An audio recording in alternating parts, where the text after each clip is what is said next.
Chelsea tak akan datangkan kiper baru untuk gantikan Robert Sanchez. Chelsea dikabarkan telah memutuskan untuk tidak merekrut penjaga gawang baru, meskipun Robert Sanchez terus mendapat kritik atas penampilannya. Keputusan ini diambil karena klub merasa sudah memiliki opsi internal yang cukup untuk bersaing di posisi penjaga gawang. Menurut laporan The Athletic, Chelsea memilih untuk mengandalkan dua kiper muda yang sudah ada dalam skuad mereka, yakni Philip Jorgensen dan Mike Penders. Jorgensen direkrut dari Villarreal pada musim panas lalu dengan harga 24,5 juta euro, tetapi sejauh ini lebih banyak menjadi cadangan bagi Sanchez. Sementara itu, Penders, yang saat ini bermain untuk Genk, dijadwalkan bergabung dengan Chelsea pada Juli mendatang dan diproyeksikan sebagai investasi jangka panjang klub.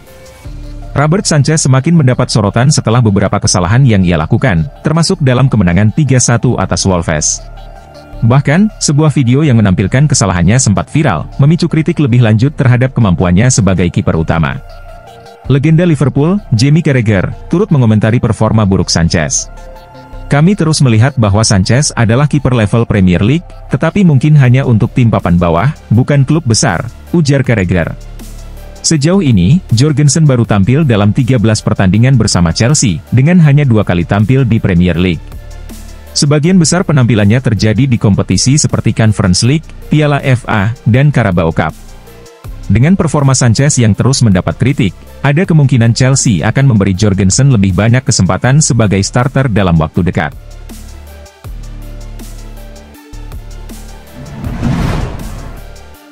Mantan pemain ungkap Roman Abramovich masih menyesal dipaksa menjual Chelsea. John Obi Mikel mengungkapkan bahwa Roman Abramovich masih merasa kecewa dan marah karena harus menjual Chelsea. Hal ini disampaikan oleh mantan gelandang The Blues tersebut dalam sebuah podcast baru-baru ini. Abramovich, miliarder asal Rusia, membeli Chelsea dari Ken Bates pada 2003 dan membangun klub tersebut menjadi salah satu yang terbaik di dunia. Namun, pada Mei 2022, ia terpaksa melepas kepemilikannya setelah dikenai sanksi oleh pemerintah Inggris akibat invasi Rusia ke Ukraina. Chelsea kemudian diakuisisi oleh konsorsium yang dipimpin Todd Boehly. 2 tahun setelah peristiwa itu, menurut John Obi Mikel, Abramovich masih menyimpan kekecewaan mendalam. "Sangat disayangkan apa yang terjadi, dia kehilangan klubnya," ujar Mikel dalam podcast Obi-Wan. "Saya masih berbicara dengan beberapa orang dekatnya, dan mereka mengatakan bahwa ini masih menjadi luka baginya. Dia masih marah dengan apa yang terjadi," tambahnya. Mikel juga menegaskan bahwa Chelsea bukan sekadar investasi bagi Abramovich, melainkan sesuatu yang sangat ia cintai. Dia tidak senang kehilangan bayinya. Chelsea adalah klubnya, dan dia sangat peduli, bukan hanya terhadap pemain tetapi juga para penggemar, jelas Mikel. Selain memuji dedikasi Abramovich, Mikel juga mengkritik pemilik Chelsea saat ini yang berasal dari Amerika Serikat. "Saya tidak tahu banyak tentang pemilik Amerika ini. Mereka menyebutnya sepak bola atau soccer. Kalau ada yang menyebutnya soccer, saya tidak ingin bicara dengan mereka karena jelas mereka tidak paham permainan ini," ucapnya. Mikel kemudian menegaskan bahwa Abramovich adalah sosok luar biasa dalam dunia sepak bola. "Roman benar-benar fantastis, dia menghabiskan banyak uang untuk membangun Chelsea, mendatangkan pemain terbaik, dan memastikan klub selalu berada di puncak," tutupnya.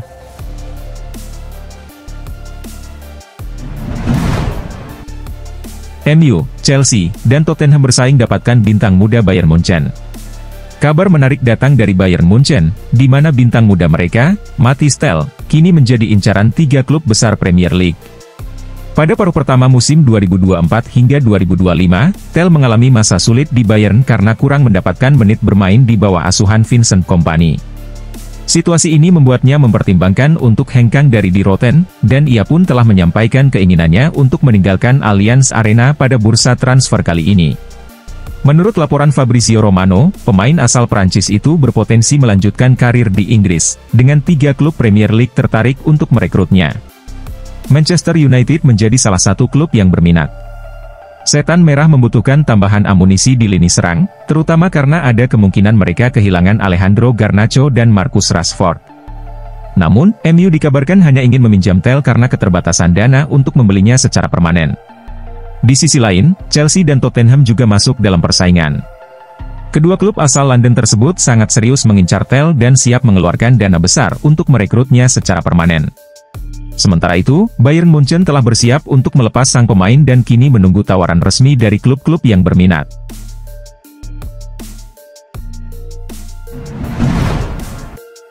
Mark Cucurella bagikan perjuangan mengasuh anak dengan autisme. Dalam wawancara dengan kanal La Media Inglesa, Mark Cucurella berbagi pengalaman tentang tantangan mengasuh anak dengan autisme.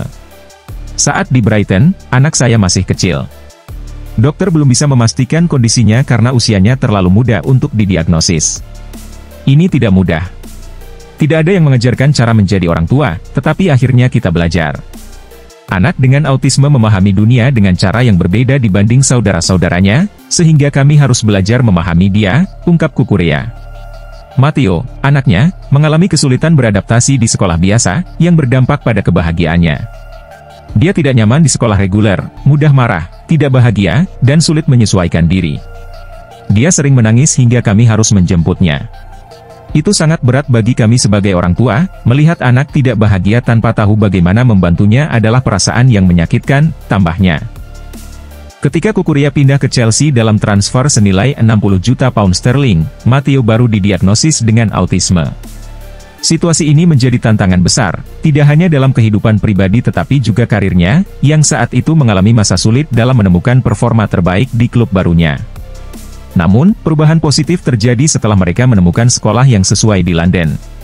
Sekolah baru ini sangat membantu. Mereka memberi kami bimbingan dan mengajarkan cara menghadapi situasi ini dengan lebih baik. Matteo kini lebih bisa mengekspresikan apa yang dia inginkan, meski tetap perlu pemahaman yang lebih dalam tentang dirinya, jelas Cucurella. Meskipun penuh tantangan, Cucurella tetap melihat sisi positif dari pengalaman ini. Segalanya memang lebih sulit, tetapi ada kepuasan besar ketika kami mencapai sesuatu, sekecil apapun itu. Momen-momen kecil ini memberi kebahagiaan yang luar biasa, tutupnya.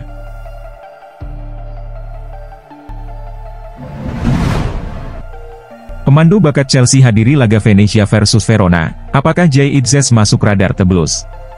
Kehadiran pemandu bakat Chelsea menarik perhatian saat menyaksikan pertandingan Venezia melawan Hellas Verona di Liga Italia. Laga yang digelar di Stadion Pierluigi Penzo, yang mempertemukan Venezia sebagai tuan rumah menghadapi Verona. Meski bermain di kandang sendiri, Venezia harus berjuang keras menghadapi tekanan dari tim tamu. Verona menciptakan 21 tembakan, dengan 5 di antaranya mengarah tepat ke gawang Filip Stankovic.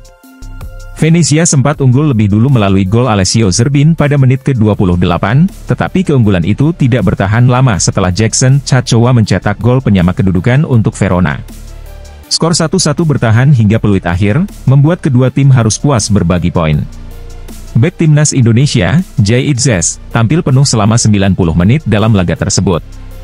Ia mencatatkan 3 kali clearance dan berhasil memblok 2 tembakan dari pemain Verona, menunjukkan performa solidnya di lini belakang. Itzes pun terus menjadi pemain andalan Venezia di Serie A musim ini. Kehadiran pemandu bakat Chelsea dalam pertandingan ini sempat menimbulkan spekulasi mengenai kemungkinan ketertarikan mereka terhadap Jay Itzes.